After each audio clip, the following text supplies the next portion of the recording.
One thing I've heard from a lot of people is, and I think when we polled our podcast community about this, one thing that really came up was people feeling lost. Yeah.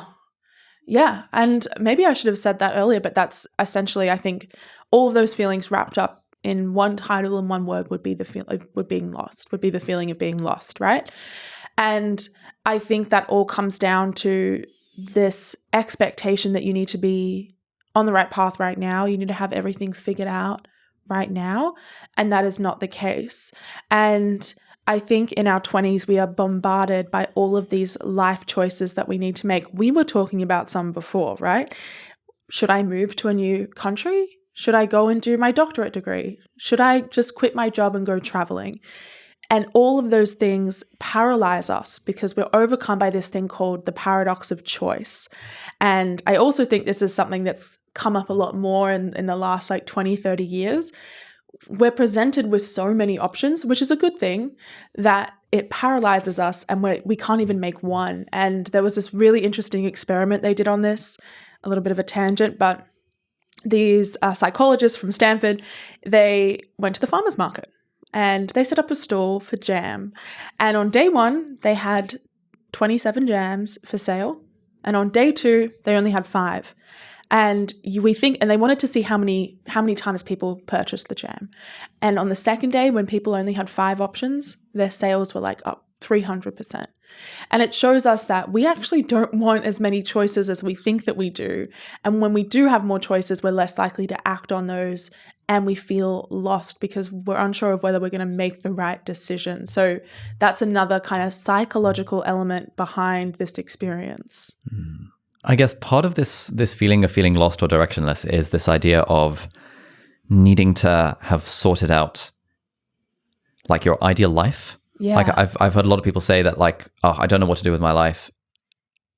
And the implication there is that is a really bad thing. Yeah. And sometimes even when I talk to my mum, she will say that she'll look at my career and say that I don't have any direction in my career or something like that. That's so funny. And I'll kind of be like, that is true, but it's also not necessarily a bad thing. But at the same time, the phrase "you have no direction in your career" is definitely a negative, rather than you don't have any direction in career. Well done, you. Yeah. Yeah.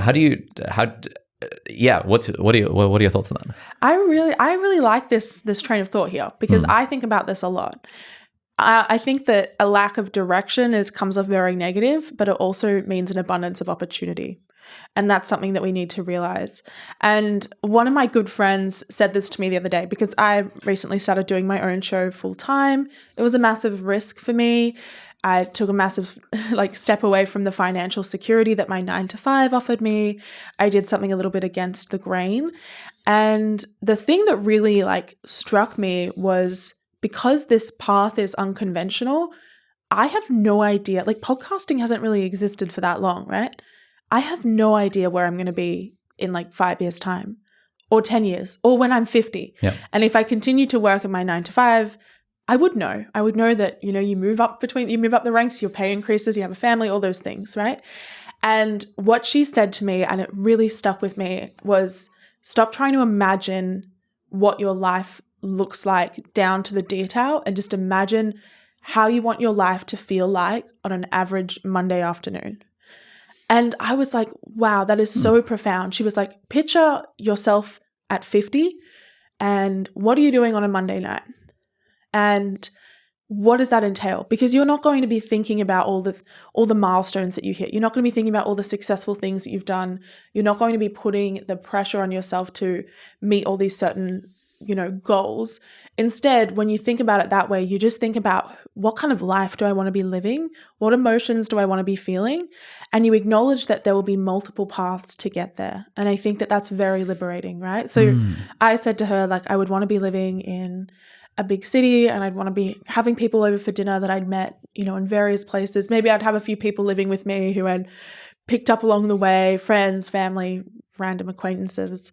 And I want to be able to come back and talk to my friends or talk to my partner about an amazing day that I had. And I want to feel loved and I want to feel happy. And it doesn't matter what happened before that, as long as I'm in that spot. And I think that is a much better frame of mind to be in rather than to look at your life as a series of milestones that you need to hit, or a series of decisions that you need to make, and a correct way of going about your 20s and then also your broader life.